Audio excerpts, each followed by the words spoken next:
Welcome to the Liminal Forest podcast, an audio exploration of how we make peace and restore balance with nature. My name's Matthew Yeomans, and I'm the creator of the Liminal Forest. Today, in the first episode of this podcast, I go on a walk up a hill with the author Robert Penn. Rob has built a reputation for writing both eloquently and passionately about his own passions, including cycling in It's All About the Bike, trees in The Man Who Made Things Out of Trees, and most recently, baking in Slow Rise. Rob is also the co-founder of Stump Up for Trees, an ambitious and important project to plant 1 million trees in the Brecon Beacons. The first part of the project involves planting 135,000 trees on Bryn Arw, the hill behind Rob's home. One very warm summer morning, I went to visit Rob to learn more about Stump Up for Trees. So today I'm in the absolutely beautiful and stunning hillside country just above Abergavenny, and I'm going to go on a walk with the author Rob Penn, and he's going to take me up a hill and show me a fascinating project called Stump Up for Trees. Rob, thank you very much for taking part today. Terrific, Matthew. Lovely to meet you and great to be involved. We started our walk next to Rob's own small private woodland, and I asked him to describe it and what makes it so special. And Rob, describe to us what we're looking at here in your own little kind of private woodland. Private woodland. So this says mixed species. It's a kind of, there's a stream that runs through the woodland. So predominantly alder along the stream, which loves kind of wet, damp conditions. Exactly. Right? Love their feet in water. One of the beautiful features of the Black Mountains landscape actually is, particularly in winter, you observe this. So all the way along the streams, you see streams winding down the hillside, and they're all alder trees planted alongside them. So in the winter, when the purple, the alder turn purple in the tops in winter, in deep winter, it's the first sense that spring's coming for me. And you see these little purple lines of ribbon winding down the mountainside all over the Black Mountains. Absolutely magnificent. Oh, fantastic. Yeah. We walked a little bit further and we came across a gorgeous steep valley jam-packed with trees. It was an extension of Rob's own woodland, so I asked him to put into context why there was such a rich variety of trees in this one small valley. So this is the Arw stream which runs down through here, and it joins the Fenny River and flows into Abergavenny. And it's very steep-sided nant.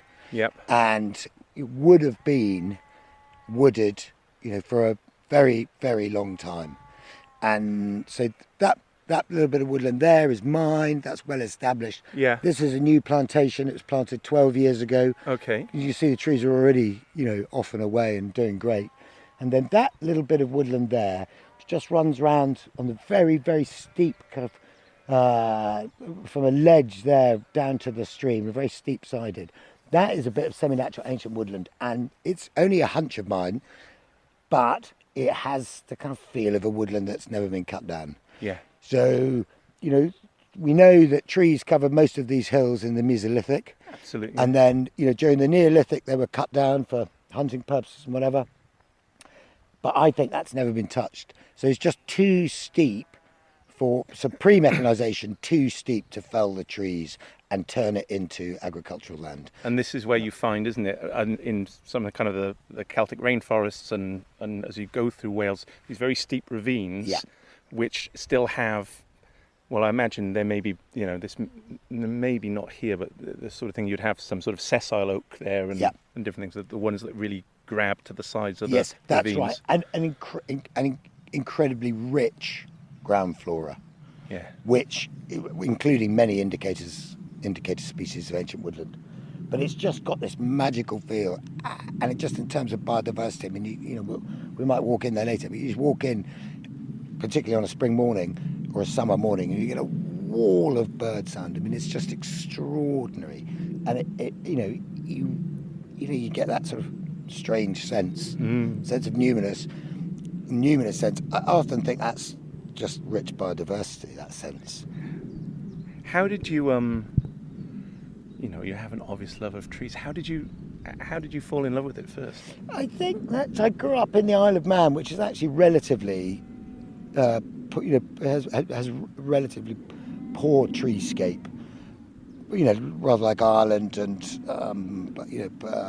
parts of Western Scotland. But the trees that it did have were magnificent. My dad was always interested in trees. Actually, he was more interested in birds than trees. So he used to take me to the woods to look at birds rather than to look at the trees themselves. And then when we moved here 18 years ago, I knew instinctively that I wanted to associate myself with the landscape somehow, and I established very, very quickly I didn't want to farm sheep.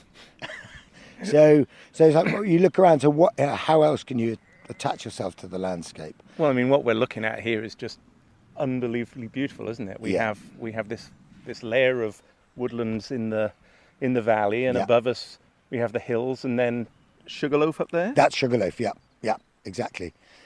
So you've got lots, different types of landscape here, which is just fantastic. So, the woodland down here alongside the stream, and then agricultural pasture, where the sheep are, and then it goes out to Frith, or Coker, as some people like to call it. And Frith is basically the area above the traditional grazing lands, right? Exactly. And I think down here sometimes it's called Coker, as in Code Kai, Woodfield. Right. So it's the transition area, and then you go up onto the heather and bilberry moorland, and then up to the peaks of the hills. From the woodland in the valley, we started a short but steep climb to the top of Bryn Arw. I was a little out of breath on this very hot day, but not nearly as much as Rob's spaniel, who you can hear in the background. Rob, this is absolutely breathtakingly beautiful up here. Describe to me what we're looking at down. We're looking south, right? Yeah, so we're looking south. So you can just see the kind of rooftops of Abergavenny. Just to the east of us, you can see Skirrid, actually both Skirrids, Skirrid. And then you can't quite see it, but Newport's down through there, and then just beyond that is a Bristol Channel, and the Devon's on the other side. You can just Somerset, see that, I guess, actually. So you can see it, and this is the Fenny River flows down here, joins the Usk just to the south of us here. Lots of little pockets of semi-natural ancient woodland, some new woodland creation, sheep fields, in various shades of green at this time of year, and it all looks rather at peace with the world, doesn't it? It does. Now, you came here 18 years ago. Yeah. Did you know you wanted to come here, or did you just kind of discover it? I think I knew about it. I used to come camping in the Black Mountains as a kid, and then I was at university in Bristol. I got my first mountain bike, and we used to come over here and get a lot of punctures and break bikes. So I knew about it, and then we moved and rented a house just the other side of Abergavenny on very close to the Usk River. Lovely. It's really beautiful. We had an incredibly happy 2 years there. So we knew we wanted to move to the area. And then, I can actually remember it. I cycled over this hill in front of us here and came down what is called Better's Pitch into the kind of hour towards the Arrow Valley. And, I just had one of those moments. I was like, this is definitely where I want to live. And you were living in London at the time? Yes. So, we left London to rent that cottage for 2 years. But yeah, we moved from Brixton. Excellent. We've walked up quite a steep hill, and we have a panting dog. Yes, that's right. It's quite a hot day for a spaniel. Yeah. It's a very hot day today. So we are now, the reason we walked up, we're on Bryn Arw. And the reason we've walked up here is that this is the site of the very impressive and somewhat ambitious, I think it's fair to say, Stump Up for Trees planting project. Yeah. Now, tell me a bit about how the idea came about, and then maybe you could tell us a little bit about what you're actually doing here. So the Brinaru plant was my neighbour Keith Powell's idea. Keith is a seventh generation Black Mountains farmer, a vet. He's very green. He lives off grid in the Griney Wrekin Valley, just around the corner from here. And his family farm is at the foot of Brinaru. He's my neighbour. And he's an inveterate tree planter. He's planted many thousands of trees over the years. He once rather wonderfully drove from Wales to Madrid with a boot full of conkers and planted them by the roadside the whole way, which is fantastic. As he went? As he went. He just pulled over from time to time and put one in, which is brilliant. I was rather hoping that there's a kind of spread out avenue of horse chestnut between here and Madrid. Anyway, he has planted on various bits of his farm, and he felt that he had taken up the slack in terms of agricultural production on the farm, and he got the right balance between trees and agricultural production. And then he looked at the hill, Brinaru, and thought, well, why don't we plant trees up there? And so he initiated the idea, and it was a very long process. It's the first plant of its kind on common land in Wales.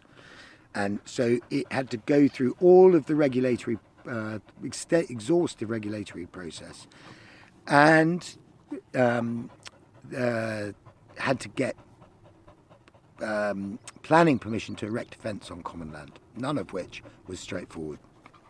Lots of people have helped along the way, including the Woodland Trust and Coed Cymru, who have been brilliant, and lots of people understood from a long way out that this is actually quite important, because partly, as we just discussed, an awful lot of the common is unused by the sheep, and partly because it has incredibly low levels of biodiversity, and partly because if you want to address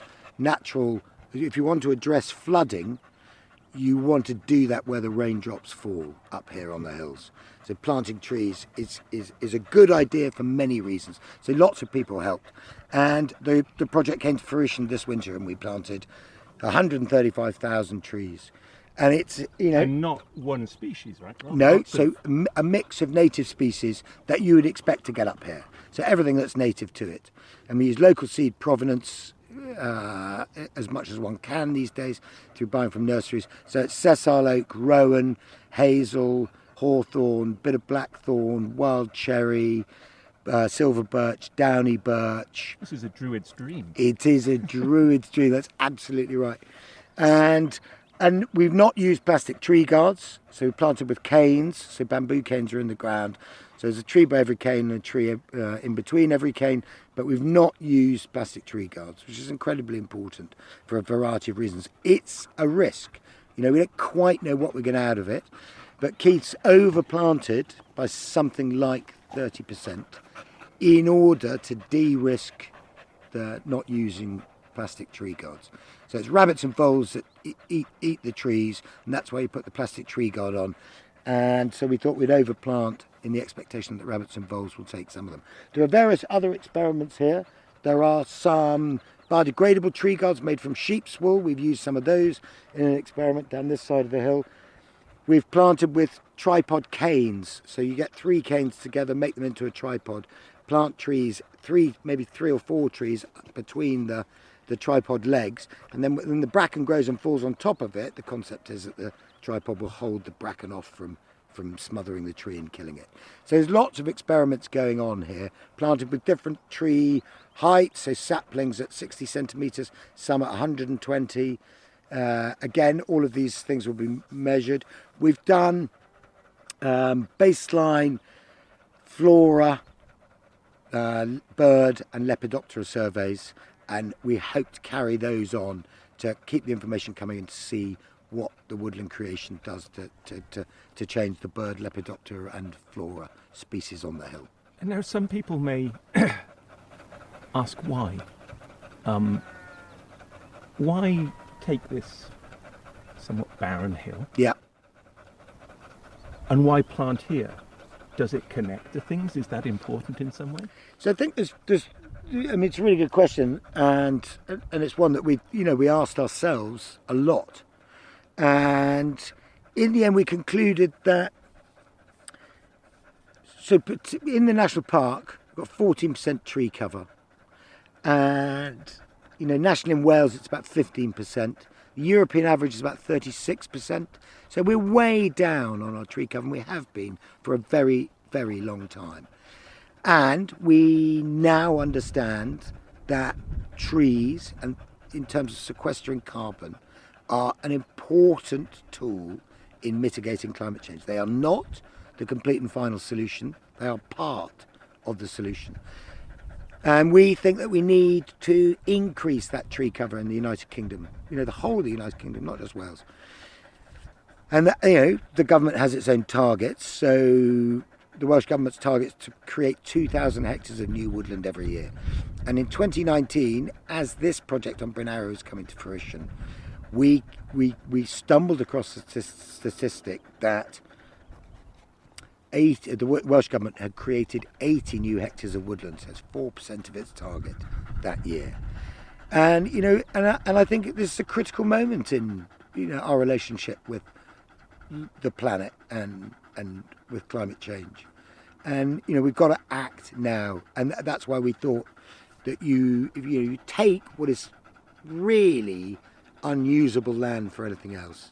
The sheep don't go there, as we've established, and it is barren, supports incredibly low levels of biodiversity, and it could be repurposed for something greater and something that fits into a bigger picture of where we're trying to head as a species. And I also think that, and you kind of mentioned it, in your question.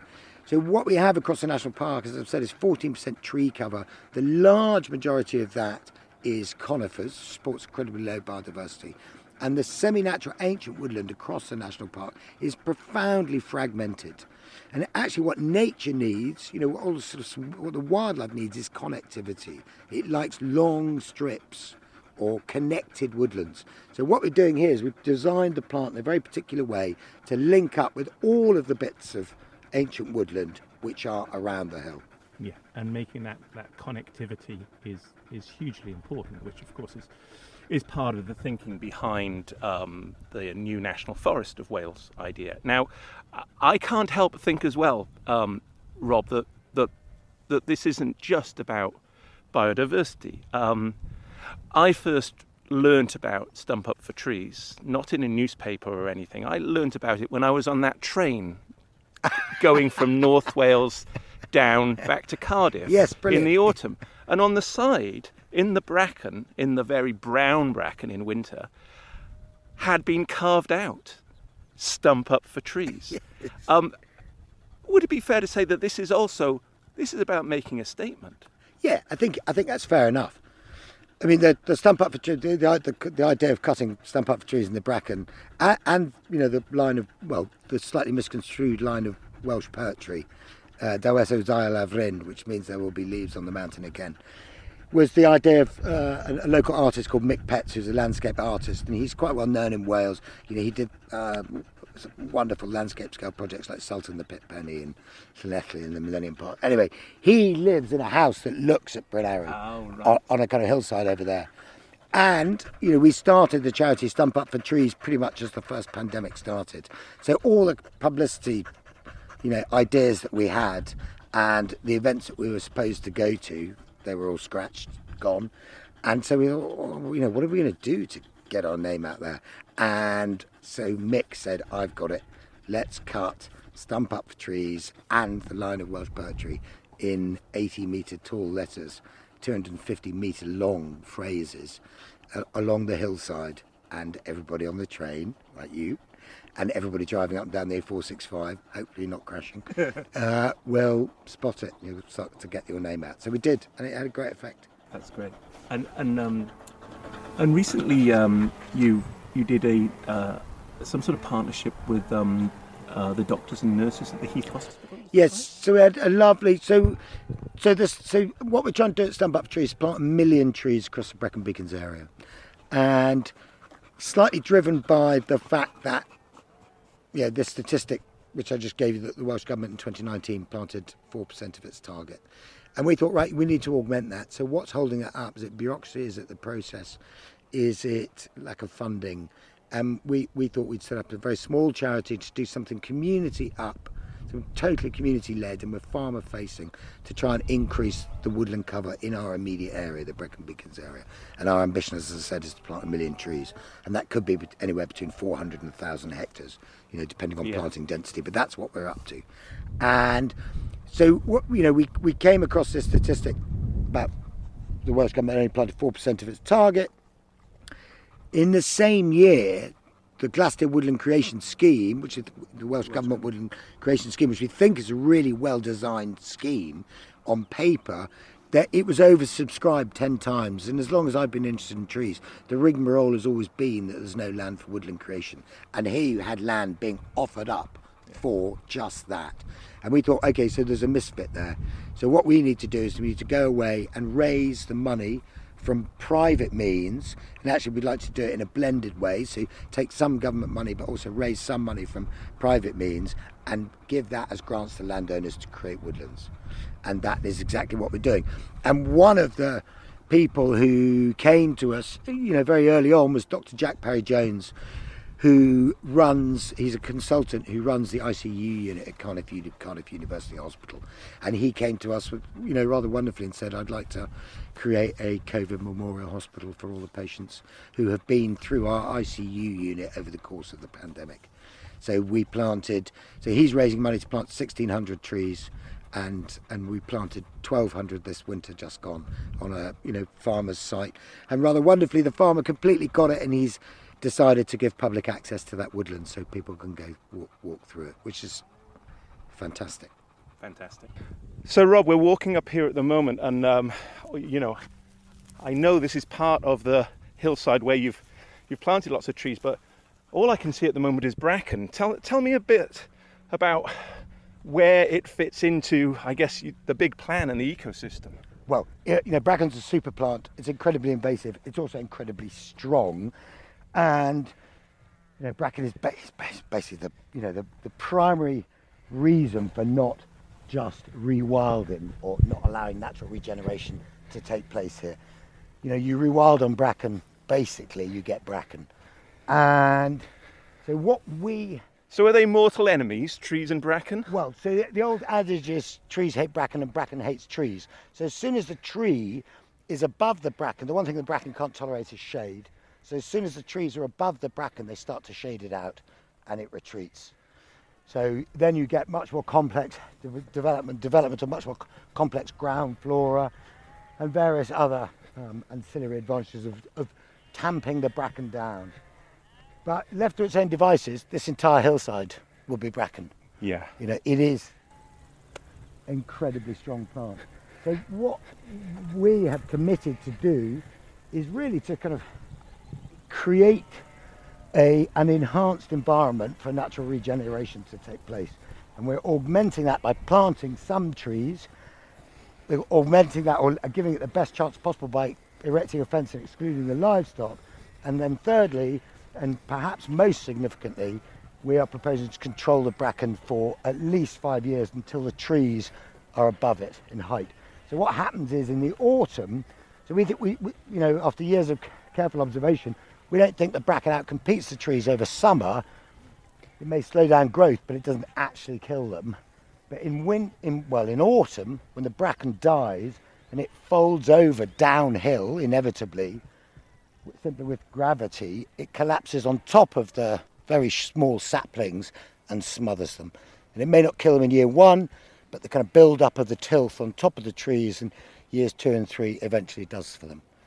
As we walked around Bryn Arw Hill, I asked Rob to explain the importance of getting community working together for tree planting and fighting deforestation. So Rob, it's very interesting that you're doing this kind of big planting project here, while at the same time, obviously you're neighbours with a number of sheep farmers. Yep. And I know it's an important thing for you to keep a balance between community, environment. Can you just explain a little bit more about that? Yes. So the idea of planting on this common, on Bryn Arw Common, was that you split the common effectively in half, and you use the land, which is incredibly steep, and in summer covered in heavy, thickets of bracken and brambles, and the sheep simply do not heft there. So actually, it's kind of, in terms of agricultural production, it's kind of dead land. And we also know that underneath the bracken, very limited biodiversity is supported. And so Keith Powell, who's my neighbour here, he's a farmer, but it was his idea to go to the other commoners and propose the idea of repurposing half of the common to woodland creation, and all the ancillary benefits that provides: wildlife habitat, natural flood management, soil quality, etc., etc. And so he proposed to them the idea that you plant half, but erect a fence, and this is a critical point, and this helped bring some of the commoners on board. You fence it to exclude livestock for 12 years only. So the planning permission that was granted for the erection of the fence lasts for 12 years. So the concept is you create this woodland, allow the trees to establish themselves, a fence comes down, livestock can graze it. Because this is a key point, isn't it? Is that when we think of the dynamic of wilding, of planting, of protecting ancient and semi-ancient kind of woodlands, it's not a either woodlands or sheep, is it? But it is allowing woodlands to get to that point where sheep that are very, very effective munchers actually have a positive effect in the woodland rather than negative. Is that fair to say? Yeah, I think that's totally fair to say. So, yeah, I mean, yes, in terms of the kind of sheep munching, I mean, if you put sheep into the area where we planted, a reasonable herd, I really don't think it would take long for them to get through 125,000 trees that we planted. So they are very, very effective. Maybe not before lunchtime. Yeah, maybe not exactly. Maybe not before, but they are very, very effective. So in excluding them, you allow the trees to establish themselves, basically get above sheep height, right? Yeah. Simple as that. And then you can bring the livestock back in to graze underneath, which I think is fine. And the kind of macro point there, which you make, is that what we don't want to do is to significantly affect agricultural production by through woodland creation, enhancing woodland creation, because that just displaces agricultural production to other places. It would be easy to make a link between affecting agricultural production in Wales and deforestation in the Amazon. Yeah. Finally, as we headed down off the Stump Up for Trees planting project, I asked Rob about the plans for the woodland as it grows and develops over time. So Rob, what you're doing here in the planting is amazing, but I see you've kept part of the hillside where you're not planting, and I imagine that would affording a view of how the woodland kind of grows and everything. It would be great to get people up here, wouldn't it, at some point to see it? Do you see walking trails and things coming? Very much so. So at the moment, particularly on the side of the hill where we've planted, it's basically impenetrable for all of summer because of the bracken and the brambles. I mean, you literally cannot walk through it. And so what we hope is that when the trees start to shade the bracken out, it will actually open it up. So the fence line's, I think it's 4.5 kilometres in length in its entirety, and we're putting in stiles every 200 or so metres all the way along, in the hope that in the end, once the bracken's begun to be shaded and the trees are becoming established, people will cross over the fence line and walk through the new woodland. So we may yet see the Robert Penn Heritage Trail. I don't think so, but I think it's great for people to observe these woodlands as they grow. Sometimes you walk into an ancient woodland, you don't question how it got there, but actually maybe we'd have greater respect for them and care for them more if we did question how they got there and understand. Oh, exactly. You've been listening to my walking chat with the author and woodland expert Rob Penn as part of the Liminal Forest, an exploration of how we make peace and restore balance with nature. In the coming weeks, I'll be going on more walking chats, so stay tuned and please join me for the next episode.